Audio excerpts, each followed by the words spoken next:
Rutherford Issues with Brian Barrett on FM 101.9 and AM 1450 Murfreesboro, FM 100.5 Smyrna. Listen and watch at WGNSradio.com. And Rutherford Issues is powered by Middle Tennessee Electric. They've got a solar expert and energy services supervisor to help members understand if solar is right for them and help members avoid possible scams from outside parties. To learn more, visit mte.com/prosolar. We're talking with Rutherford County Emergency Medical Services today. Brent Carter is here. Just talking about how much he loves to come up and talk on the radio here. Oh, yeah. The fun. Summertime's here. That usually means a different kind of call, I guess. Oh, yeah. I mean, all the four-wheelers come out, the boats come out, kayaks, yeah. Coolers. Yeah. A lot of times it's the coolers that come out first and all those other things in it. So, yeah. So, all of it combined, we're going to run some extra calls. Yeah. I don't know that a lot of people, if you live in Murfreesboro, realize that the county has a pretty big water hub, if you will, up at Percy Priest. Yeah. So I'm sure that there's always something going on there. There's a lot going on up there. Yeah. We get quite a few calls during this time of year. Yeah. Everything starts to warm up. The water starts to warm up. The new Weekly Lane location will help with that, won't it? It should help on one side of it. Yeah. Yeah, I guess it is one side of it. Mm-hmm. The other side's up in Laverne. Yeah, they all catch it now. But that new Weekly Lane station will get out there all the way to Couchville Pike and then around. So it's kind of hard to get across Percy Priest. Yeah. you gotta attack it from both sides. A helicopter or one of them one-man drones. I guess. 628 square miles of this county, and Rutherford County EMS has got to be there. It's all of it. Yeah. Yep.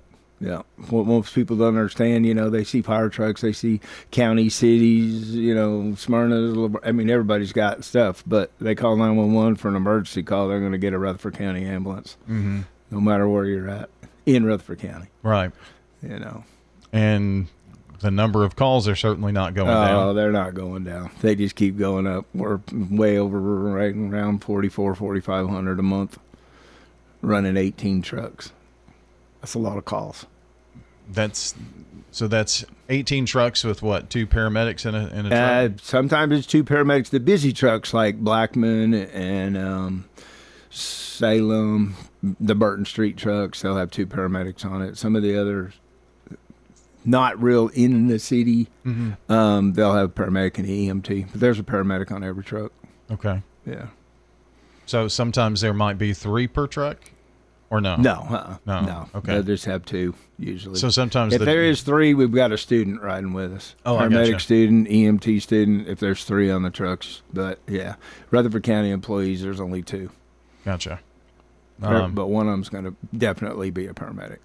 And what are their shifts again? Is it 24? 72s. So, yeah, They'll work today is Wednesday, so off Thursday, Friday, Saturday, and come back on Sunday. Okay. Yeah.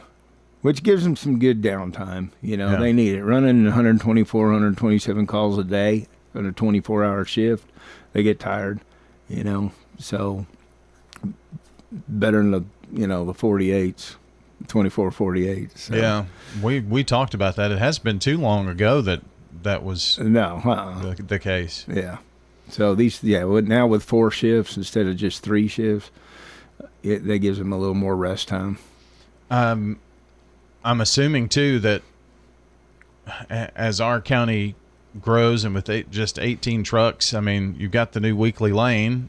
Maybe you get another truck or 2. Oh yeah, we'll get 1 truck up there at least. 1 truck for the start, so that'll be 19. That'll get us to 19. Yeah, that'll get us to 19. Man, it just seems like a very low number for the number of people that we have here. Oh, look at the construction. I mean, we've talked about this in the past. Yeah. I mean, they're building everywhere, 300 to 400 homes on an old farm field, and we're still running.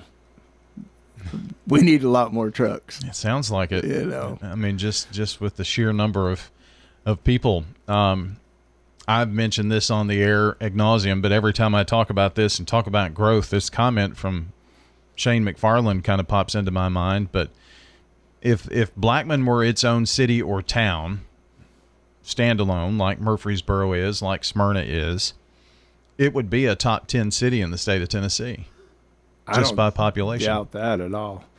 The Blackman truck, the ambulance that's right there on Fortress across the street from the elementary school, that's the busiest truck we have every single month. Yeah. They run more calls than any other truck in the county. All the other 17 trucks, they run more calls. With not even close, it sounds like, huh? I mean, yeah, somewhere between 50 to plus more calls than everybody else. You know, it's a busy truck. Well, and so that services that entire area. It's well, probably, yeah, we've got that one, and then we've got Rockvale. Right. That would be the next closest truck, and then Salem Road's got 2 trucks on it. Old Salem Road. So, yeah, I mean, we've still got coverage, but sometimes you might get the Siegel truck headed that way too. Oh, really? If they get too busy. So. And then it's kind of like herding cats, I guess. It is. If the Siegel truck leaves, it's kind of its zone or area. Somebody else has to fill in. And well, I mean, that's why all these trucks got the GPSs and the locators and everything on them. So whoever's the closest is going to make that call. And somebody's watching that, I guess, and see. All the time. They got a computer system in dispatch, and they're on it and all the time. Yeah. So it's really those dispatchers who get things rolling. It's the computers in the program that they set up over there now that's helped a lot. A lot of it is not like the old days where you call it. You're still calling in. You're still getting a live person, right. But they're pushing buttons, and then the computer kind of overrides some of it while they're talking to you and sending trucks out. And I don't really even know the whole process, but you'll get a computer talking on the radio telling you where to go and what's going on. And they're inputting it into their computers to relay it to us of what you're talking about. Yeah. Or what your emergency is. So that way, is it audible too? I mean, because, you're driving No, the it's truck. not. No, so you got a passenger reading while you're driving. Gotcha. Yeah. And so they're the ones that are kind of saying, here's what we're going into. Yeah, here's the tools we might need, and this is what they're saying is going on. And, is that, I just think about whoever's having to drive those things just through the traffic that we have here. Oh, it's crazy. Yeah. I mean, because you're supposed to pull to the right, they'll pull to the left, they'll stop, they'll panic, stop. Yeah. And you're like right in the middle of the road. Right in the middle of the road. So, yeah, it's defensive driving all the way. That's for sure. I think part of that reason is we've made cars so soundproof. We talked about that, one time before, and and then the radios and the earphones and the headphones. Yeah, that doesn't help. And so when you notice that they're there, maybe you hear or that rumble siren or whatever it is that kind of shakes the car, and then it's like you're startled because they're right there on you. So what do you do first? Hit the brake. Hit the brake, and then you're right there. And I don't know anything about these electric cars, how they do it, them self-driving or self-assisted, however you want to call it. I don't know what they do when there's an ambulance or police car or fire truck or whatever. I did hear that there is an effort to try to put sensors on vehicles that can sense the sound tones of a siren, Yeah. And maybe even have sirens with,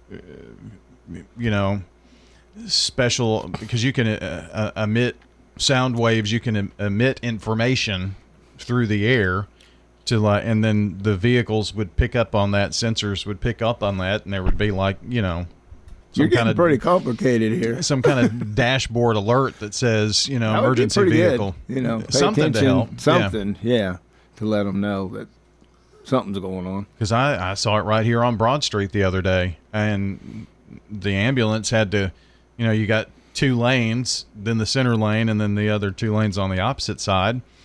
and both lanes were stopped. They were full, so you had to go through the we turn jumped lane just to get medians, through. yeah, curbs, halfway up a sidewalk just to get around, and that's not even rush hour. Yeah. Rush hour makes it traffic. even worse. Try driving down 96 in front of the mall or the old mall and all that kind of stuff during rush hour. Yeah. Well, any time of day, really. That's a busy road. And we're going to add construction to that. Oh, yeah. I mean, the one good thing is they're widening medical center. Yeah. They're widening it up, so that helps because that road gets really busy, too, and it's the main vein to the hospital. Correct. And those little side arteries that they've added here recently, I guess, help with some of that. Getting ready to start construction on Thompson Lane, and you add construction on top of traffic congestion. Oh, yeah. It's crazy. Oh, yeah. And hopefully they'll finish it up or get close to finishing it up before the school starts. Yeah. Or it'll be like 99.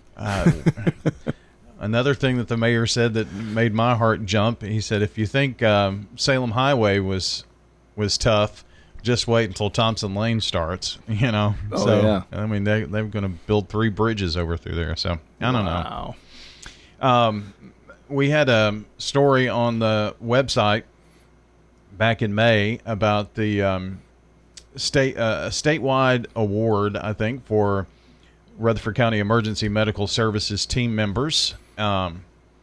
Wendy Lampley, shift commander, and paramedic Jeremy Coleman received a state award for exceptional interagency trauma response and patient survival, stemming from a motor vehicle collision in April that left a driver with really bad injuries and caused her to go into traumatic cardiac arrest, and responders helped to save her life. And also another statewide award for achievement in maternal and neonatal emergency response to paramedic Kayla Harney and paramedic Marguerite Allen and paramedic James Wilson and shift captain Joseph Shannon.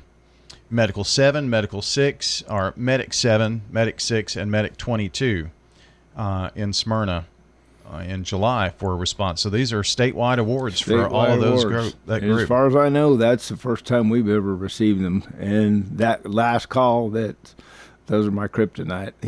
Them little infant calls they're tough.